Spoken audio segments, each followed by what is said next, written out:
Hello chess fans. I'm sure all of you watching know of the Stafford Gambit.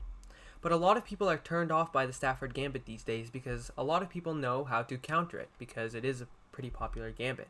So today I'm going to give you an entirely original gambit that is really similar to the Stafford Gambit and actually maybe even less dubious and has a similar amount of tricks and fun positions.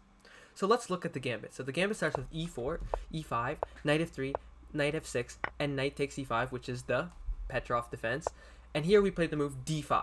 And the reason I'm going to call this the Jobava Gambit is because in the database this has been played a total of 5 times by none other than Baadur Jobava himself. So let's look at if they don't take here, because the best move undoubtedly should be to take here. So what I see often in Bullet is them playing knight f3.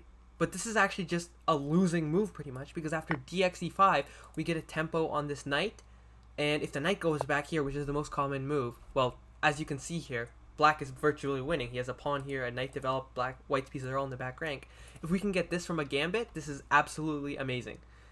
And queen e2 would be the best move, but after bishop e7 they're going to have to move their knight again. So knight f3 is a really common move in Bullet if they expected d6, and it's just a blunder. So next let's look at d4. And obviously on d4 we can take here, and it's equal, this is a Petrov. But instead let's play the tricky move bishop e6, just threatening to take this on the next move. Notice that if we play d takes here, I would love to do this, but unfortunately they have bishop c4.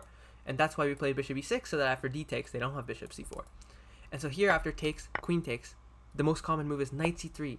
But after bishop b4, white is actually already, the top 2 moves, even the top 3 moves actually, are all pretty much really bad moves. The most common move here in the database, in the lead chess database, by far, is bishop d2.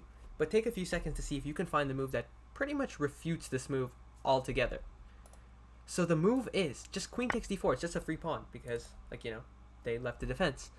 So another common move is bishop e3 to defend. But here, again, black has a really nice move. Knight e4, putting pressure on the pin, and white really has no way to, nicely put away the pin. If they play something like queen d3 after knight c6 and takes here, we're getting triple pressure on the pin, and this position is already very, very pleasant for black. So they can't really decline the gambit. So now let's look at what happens if they play d5 on the gambit. So we know how our gambit goes. e4, e5, knight f3, knight f6, the Petrov defense, takes here, and we play d5, the Jobava Gambit. I'm pretty much coining this as the Jobava Gambit. After e takes, queen takes, d4 is the most common move by far. And here, I opted for the second most popular move because I believe the first most popular move is not as good. Here you can play knight c6, a very nice move that basically attacks the knight and the pawn at the same time, so they have to do something about it. Notice that a lot of players here will see that they have bishop c4, and this looks like a blunder at first. You might think, wait, am I losing now? Because they have the attack on f7. But here, they have left behind their g2 pawn. So after queen takes g2, bishop takes f7, you can play the stunning move, king e7, attacking the bishop, attacking the knight that's defending the bishop, and attacking the rook, and there's no way for white to keep material here. This is a beautiful trap if your opponent tries to punish your opening. Another move is knight f3, but here we get sort of an improved Scandinavian after bishop g4, bishop e2, castles, c3, bishop d6, and we pretty much have a Scandinavian except without the e-pawn, which allows us to bring our rook to e8. Whether this is improved or not, I really like black's chances in these sorts of positions. So the main move should be, undoubtedly, knight takes c6. This should be the main move because, you're just getting rid of the knight. And it's similar to the Stafford Gambit, except here we have the added bonus of we can take with the queen to not ruin our pawn structure, and our bishop is still open. And so here, white has to be fairly careful, because if they go with a move like c4, we can go bishop b4, and there's really no way to meet this, because after we castle and play rook e8, their king is going to be stuck in the center, and this position is very bad for white already. So they have to go knight c3, and here we put pressure on the pin again with bishop b4, attacking the pinned piece, and here white doesn't really have many options because after they have to go bishop d2 pretty much. After castles, believe it or not, this position is already equal according to the engine.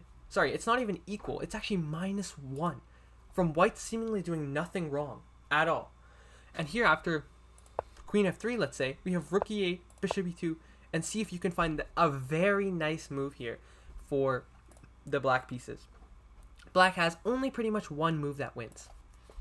So here, black has a stunning move, bishop takes c3, and you might say, wait, why is this a stunning move? You don't see it yet. But after a second, you'll see it. Notice that if they take here, we can take here with check, and then we'll be up a piece. So if they take here, we have now a very nice move, bishop g4, and there's simply no way to defend the bishop on e2. After here, check, king f1, and takes here, we're simply up a piece. And, you know, you might think that they can win the piece back, but they can't really because they're going to lose all these pawns. Alright, so that's one of the trickiest variations in this line. After knight c6, basically white doesn't have any really good options, so I feel like this is a very potent surprise weapon. And let's look at other fourth moves, because after d5 takes, queen takes, they don't have to go with d4. They don't have to play this at all. They can play other moves like knight f3, but this should most likely transpose to the d4 line anyways after bishop g4, bishop e2. Here we're going to mix up our move order a little bit, not play knight c6, instead play bishop d6, which is actually a very nice trappy line because after castles, believe it or not, again, I've said this 3 times, this position is equal according to the engines. Because black's attack is simply too large and he has the open files, they have a very nice Scandinavian position. So here black would be equal. And after knight c3, we can go queen h5. And if they ever play h3, remember this, if they ever play h3, we don't have to move our bishop because it's pinned. And after castles, after knight c6, if they castle, a lot of people think this might be okay. We can sack our bishop, a beautiful sack, and here we just run our pawns up the board, castle queenside and attack. This is such a fun position, and believe it or not, again, I'm saying this again, it's equal. I love this gambit for black. And finally, let's look at queen e2, which is by far the best move. If your opponent plays queen e2, they must actually know this gambit if I somehow make it popular.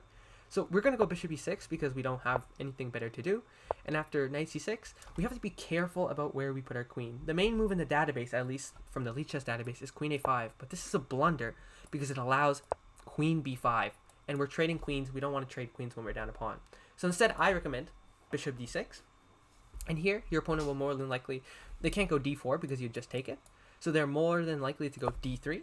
And after knight c6, well, we're attacking this. Knight takes, queen takes. Here, they have a lot of moves that they can play, but most likely we're going to pin this. So let's say they play a move like bishop g5, just an innocuous move. Here, white to move and find a beautiful winning move. Or sorry, black to move. Find a beautiful winning move. This is sort of also a Eric Rosen London trap. I remember a video where black does a similar tactic. Here, black has the move bishop a3, a beautiful move. And if takes here, we have this fork, so they can't take. And if they, let's say, defend it, then we take, and take here with another fork.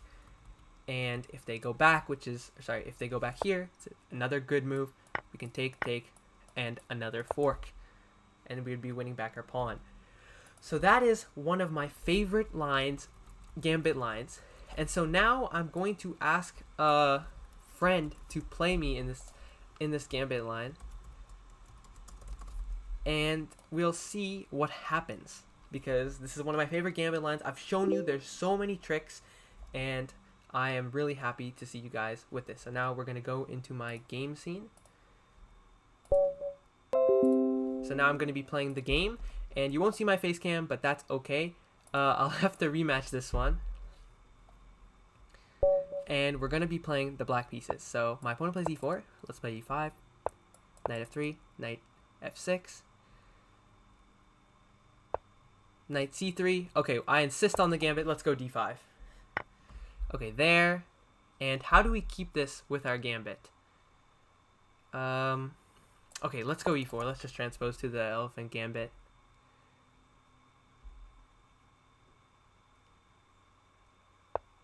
Okay, queen e2. Okay. So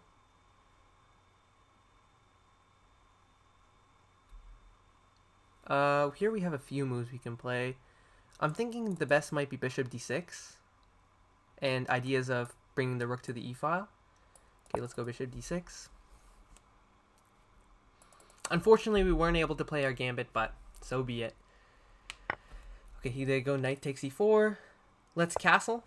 Castle our king, and notice the alignment of the king and queen is probably not very good for the player with the white pieces.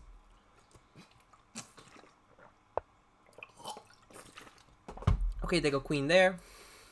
Let's hit the queen with bishop f5, threatening the queen. Maybe this is not such a good move, though, actually. but maybe it is a good move. Okay, queen there. Let's go queen. Okay, let's go queen here to threaten this pawn. And also, I want to play rook e8 check.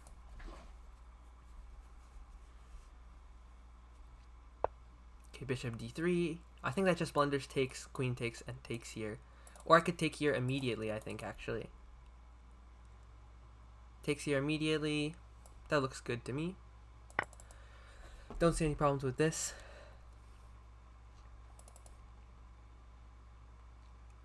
And yeah, okay, so if your opponent plays knight c3, unfortunately there's nothing you can do. You do have to play the Elephant Gambit, which is a gambit very similar to this one, but I still feel it should be very comfortable for you, hopefully. And it's also not that bad a gambit as well. Okay, my opponent takes there. Let's take the rook. And let's go rook e8 check.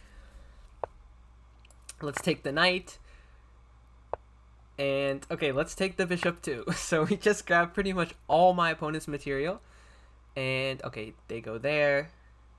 So I'm thinking that this move is probably the best move. And so I'm going to play it. But I don't really see what to do here. Oh, here I'd go there and then mate. Wow, that's very nice. And if they go here, it's main one. And wow, a beautiful game. Not even planned whatsoever. But let me go back into my analysis now. I just played a beautiful game out of the blue, I guess. So let's look at this. This is another pretty okay gambit you can play. I think that really what black should be doing here is playing knight takes e5, and after d takes here, I think there's some problems with bishop c4. I'm not so sure that black can play this line because of this, but instead my opponent went here and I went e4, and I guess, yeah, they have knight g5 followed by, you know, taking the pawn back, and but my opponent played queen e2, I think is really natural. Bishop d6, and here they should go bishop d6 to take the pawn with the pawn, but after takes castles, knight takes here. It's a really difficult position to play for the white pieces, so they played queen d6 was immediately a blunder because they allow bishop f5 here, queen g6, and yeah, my opponent immediately blundered. Oh, my opponent had rook g1.